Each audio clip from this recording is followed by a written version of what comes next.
Semangat pagi sahabat penor semuanya, bertemu kembali di channel Ublek TV Info. Hari ini ada informasi bahwa ya teman-teman, pola pikir. Nah, jadi ada sebuah analisa bahwa untuk menjawab cara berpikir kuno para pemain koin konvensional yang lahir sebagai komoditas atau ya barang dagangan yang ada di platform digital, begitu teman-teman. Jadi ini tentang teori coin market cap ya. Coin market cap yang ya biasa kita sebut dengan cara farm, dump dan lain sebagainya. Dan kemudian ada supply, ada demand, dan kemudian ada staking, ada hold, ada withdrawal dan lain sebagainya. Atau istilah-istilah yang Anda kenal dengan koin komoditas. Jadi untuk itu artikel ini hanya diterbitkan ya teman-teman, hanya diterbitkan beberapa waktu lalu agar teman-teman pioner ya P-Network dimanapun mengerti bahwa sifat dari P-Network ya dan ya koin konvensional di ranahnya yaitu jauh dari hangus atau ya tidak nyambung lah tentunya. Jadi di coin market stem ya misplaced term for Vcoin ya ada beberapa pemain koin micin dan Masako ya mempertanyakan nilai konsensus global P-Network yang digadang-gadang yaitu 314.159 dolar per Pi. Ini berbagai alasan. Jadi alasannya adalah karena dia menghitung melalui kapitalisasi pasar market cap ya istilahnya yaitu untuk saham jual beli. Jadi istilah ini sering digunakan oleh investor untuk mengukur kualitas suatu perusahaan dengan mengetahui nilai kapitalisasi ya pasar ya. Investor dapat menentukan beberapa total uang yang harus dikeluarkan untuk membeli seluruh saham perusahaan yang diinginkan. Jadi lucu juga sih kalau istilah kapitalisasi pasar digunakan untuk menghitung besar pasokan koin Fi ini dibandingkan dengan penyerapan pasar. Ya, yang akan membuat nilai koin ini rendah tentunya. Ini tidak mungkin. Jadi inilah alasannya mengapa banyak pemain koin micin dan Masako ya salah menggeneralisasikan gitulah. Jadinya koin P ini dengan nilai yang sangat fantastis tersebut yaitu 314.159 dolar. Padahal menurut mereka itu sangat berlebihan ya. Mereka benar bahwa koin P adalah komoditas atau saham yang diperdagangkan di bursa sama seperti BTC, Ethereum, Doge, Lite dan lain-lain. Lebih gila lagi teman-teman. Mereka menggunakan standar market cap untuk menentukan nilai. Hal yang salah dari pandangan cap market atau market cap tersebut adalah mereka tidak mengerti apa itu P-Network ya dan Coin P.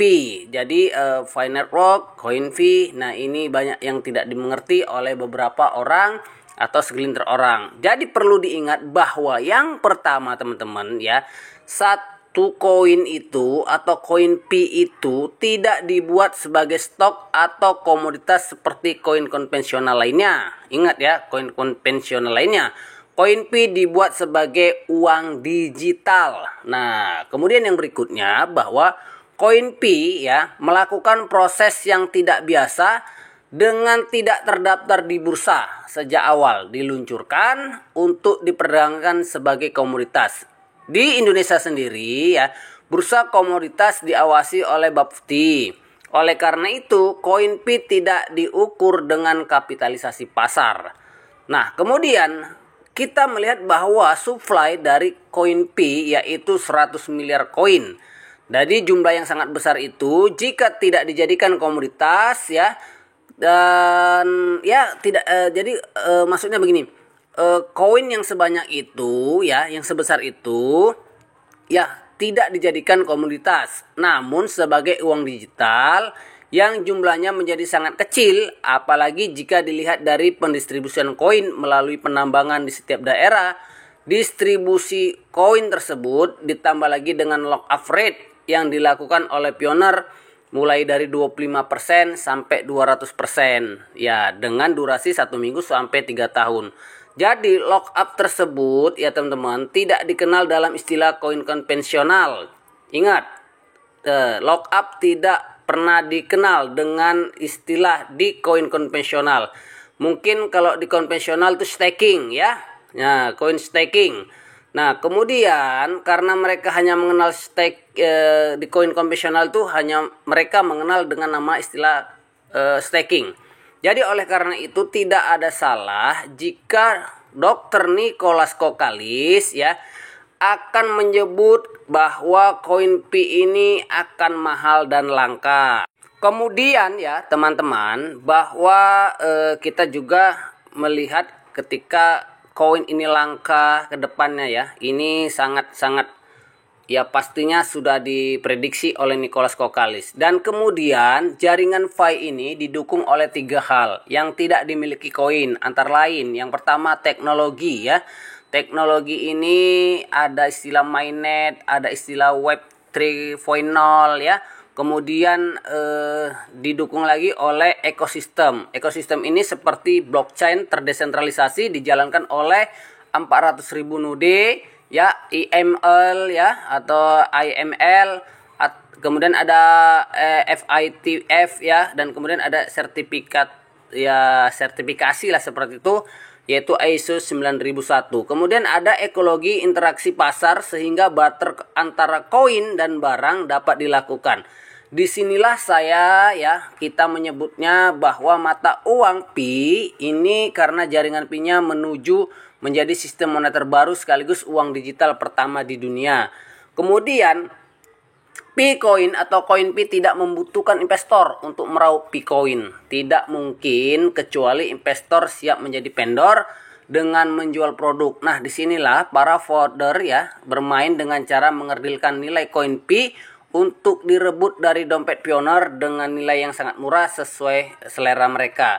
Lalu ada pertanyaan bahwa apakah P-Coin akan didaftarkan ke exchanger atau ke exchange? Nah, jawabannya sebagai komoditas Pi akan Pi ya. Jawabannya itu bahwa komoditas Pi itu tidak akan pernah ada, tetapi sebagai sebuah valuta atau mata uang. Nah, jawaban tersebut masuk akal. Jadi kayaknya di exchange itu nggak ada ya. Dia akan masuk ke blockchain sendiri seperti itu. Nah, dari semua penjelasan yang tersampaikan tadi ya, bahwa kita harus memahami ada banyak perbedaan antara koin Pi dengan koin lainnya, terutama jika dibandingkan dengan koin micin atau koin Masaku ya. Nah, sekali lagi, Pi itu adalah uang, bukan komoditas atau saham. Tidak dapat diukur di market cap ya, karena rumus Pi adalah 22/7 sama dengan 3,14159. Nah, kemudian ini ya tidak terbatas tentunya. Jadi jaringan Pi dari semua desain dan perjalanannya tampaknya tidak dapat dipisahkan dari angka 314.159 dan konsensus global menentukan nilai tersebut. Jadi teman-teman, jangan tertipu oleh undangan untuk mengerdilkan nilai koin Pi Anda. Hindari grup media sosial seperti Telegram dan WA Group yang menyesatkan, apalagi jika Anda salah menggunakan istilah market cap. Karena ketika Anda melakukan kesalahan tentang penggunaan tersebut, maka koin-koin Anda bisa akan lebur dan hilang tanpa berkas seperti itu teman-teman. Nah, itu teman-teman ya, mudah-mudahan pahamlah semuanya pioner. Ini penting sekali karena kalau tidak dimengerti kita akan rugi seumur hidup ya teman-teman. Terima kasih, sampai bertemu kembali.